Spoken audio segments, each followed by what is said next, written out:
Qu'est-ce qui s'est passé les premiers jours depuis Shabbat, point de vue des achats des Israéliens? Ce qu'on a remarqué, et c'est tout à fait normal, une baisse de 50% d'achats qui sont pas urgents comme l'habillement ou tout le reste, et au contraire une augmentation plus ou moins de 45%, point de vue de tout ce qui est alimentation ou bien dans les chaînes commerciales. Comme chaque semaine, on a le plaisir de retrouver le docteur Daniel Guggenheim qui va nous parler forcément des conséquences économiques de cette nouvelle guerre. Daniel, bonjour et bienvenue. Bonjour, joyeux Pourim. Alors, est-ce qu'on peut, malgré les déguisements, malgré la fête et le vin, parler un peu d'économie? Je crois que la bourse de Tel Aviv également est un peu ivre de son succès, qui ne se dément pas. On ne peut rien vous cacher. En fait, je pense que la bourse de Tel Aviv entrevoit que la semaine prochaine, je reviendrai au studio de Kalita.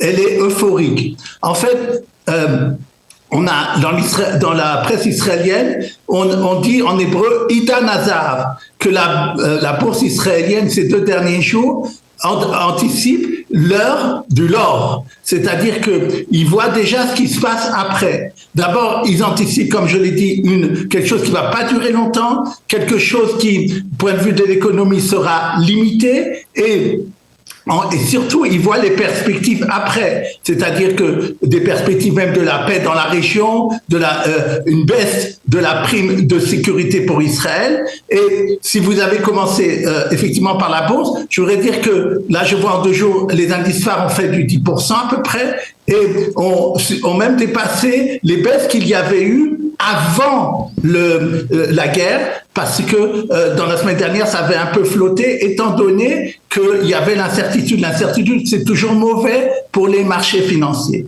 Maintenant, quelque chose de très important, à part la bourse, c'est les devises. Hier, j'ai vu pour la première fois l'euro depuis très longtemps est passé en dessous de 3,60 shekels. Parce qu'il y a eu un effet de tenaille. D'abord, l'euro a baissé par rapport au dollar, parce que pendant les moments de gravité, de guerre qu'on a, souvent le dollar est considéré comme valeur refuge. Surtout là, c'est que c'est les Américains qui ont attaqué. Et deuxièmement, le shekel a remonté ce qu'il avait perdu la semaine dernière. Et nous avons un dollar autour de 3,10, alors qu'il montrait même jusqu'à 3,15 à la fin de la semaine dernière. Et comme je l'ai dit, surtout un euro en dessous de 3,60. D'ailleurs, j'ai eu des questions déjà la semaine dernière, des gens qui me disaient qu'est-ce qu'ils devaient faire dans leur euro. Je dis, comme je dis souvent à Kalita, on spécule pas sur les devises. On peut pas savoir ce qui peut se passer à l'avenir, mais surtout quand on vit en Israël ou qu'on a l'intention d'y venir, et surtout que le shekel est beaucoup plus rentable que l'euro et a des meilleures perspectives économiques. Je conseille toujours de mettre en shekel et de ne pas garder les euros. Et je l'avais fait dès cet été et pour une fois, la réalité m'a donné raison. Maintenant, ce que je voudrais dire aussi d'important, c'est que la presse a parlé, quand vous avez parlé, la bourse, mais il y a aussi l'économie derrière. Qu'est-ce qui s'est passé les premiers jours depuis Shabbat, depuis la guerre, point de vue des achats des Israéliens? Ce qu'on a remarqué, et c'est tout à fait normal, une baisse de 50% d'achats qui sont pas urgents comme l'habillement ou tout le reste, et au contraire une augmentation plus ou moins de 45%, point de vue de tout ce qui est alimentation ou bien dans les chaînes commerciales. C'est alors, normal que... Daniel, on l'avait dit ensemble la semaine dernière ou il y a 2 semaines, je crois que les Israéliens s'étaient disciplinés, ne s'étaient pas rués dans les supermarchés, etc. Là, je crois que finalement, la nature a repris le dessus et les rayons de nombreux supermarchés ont été dévalisés. Oui, parce que toujours cette incertitude. Moi, enfin, je sais, effectivement, des fois, la presse en a parlé, mais je ne sais pas si c'est partout. Moi, je vois, dans mon quartier, je vois qu'il manque de rien. Le ministère de l'économie a fait des appels justement à ce sujet en disant Israéliens, c'est pas la peine d'emmagasiner des choses, il y a tout. Et en fait, parce que les Israéliens ne savaient pas, c'est normal au début comment serait la situation où il y a eu malheureusement des morts, mais je veux dire, ça permet en tout cas au niveau du quartier de pouvoir faire des courses. Donc je pense que après ça s'est calmé. et qu'ils avaient, donc c'est quelque chose qui est qui est balancé. C'est pas, je sais pas s'il y a eu la ruée comme il y avait eu il y a quelques 6 mois ou des choses comme ça. Du point de vue des chiffres, oui. Donc ce n'est pas partout. Ok. Oui.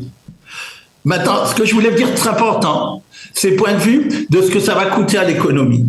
Les chiffres, à l'heure actuelle, je parle de coûts directs, c'est-à-dire, bien entendu, vous avez entendu, tout le monde a entendu les avions, et vous pensez bien à les réservistes et compagnies qui sont, tout ce qui est directement de l'armée, on parle de 20 à 25 milliards de shekels. Ça, c'est point de vue militaire. Point de vue de la production, puisque à part le secteur, ce qu'on appelle les bouchiouni, c'est-à-dire qui est obligé d'aller travailler, tout le reste marche au ralenti ou ne marche pas du tout. Dans la dernière guerre, il y a 8 mois, on avait constaté 800 millions de shekels de pertes de production du PIB par jour. Et donc, c'est à peu près, donc il faut compter 1 milliard aussi de pertes comme ça par jour. Maintenant, il y a autre chose aussi. Je pense que c'est important, je ne sais pas si tous nos auditeurs l'ont entendu. Il y a malheureusement des gens qui ont tout perdu, c'est-à-dire que leur maison a été détruite, ou bien même une partie seulement. Immédiatement, l'État a décidé 2 choses. D'abord, c'est les impôts qui l'ont dit. Tout celui qui veut faire une demande jusqu'à 30 000 shekels, il ne s'agit pas donc de l'appartement qui est détruit, mais des demandes pour l'intérieur de la maison ou bien même un petit peu pour l'extérieur, jusqu'à 30 000 shekels, ils seront immédiatement remboursés et sans avoir besoin d'un expert qui soit allé voir. Parce que, donc ça c'est bien, c'est ce qu'on appelle en hébreu Masoul Amaïr. Donc ça c'est important de savoir pour les gens. Une deuxième chose qu'ils ont dit, que les gens qui ont tout perdu, c'est-à-dire que leur maison a été détruite, ils ont à peu près 2000 shekels par famille, je crois 500 shekels par personne. Et à part ça, ils sont logés dans des hôtels parce que c'est des gens qui ont, bien entendu, qui se trouvent devant une situation économique très, très grave. Et immédiatement, le gouvernement a voulu leur donner quelque chose pour qu'ils puissent ne pas être trop inquiets. Ben c'est plutôt une réaction rapide et plus généreuse. Apparemment, je crois que Bezalel Smotrich a fait une annonce en disant qu'il n'y aurait pas, en tout cas, de limite, ou en tout cas, ce sera différent des indemnisations précédentes.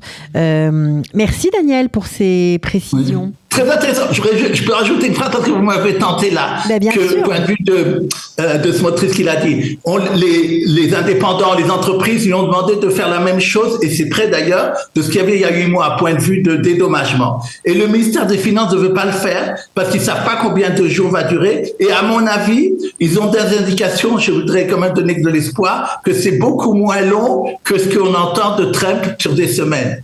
Oui, parce que Trump parle de 4 semaines encore de guerre, ce qui ferait que ça irait jusqu'à Pessar, mais c'est pas évident. On espère que ce sera beaucoup plus court, en tout cas pour ceux qui sont contraints d'aller dans les Miklat et tous ceux qui vivent en Israël. Donc on espère franchement pour nous tous que ce sera beaucoup plus rapide. Merci beaucoup Daniel Guggenheim d'avoir été avec nous aujourd'hui. Merci à vous, et encore une fois, Shayu Purim à vous, à toute l'équipe, et bien sûr à Kalita et à tous les auditeurs.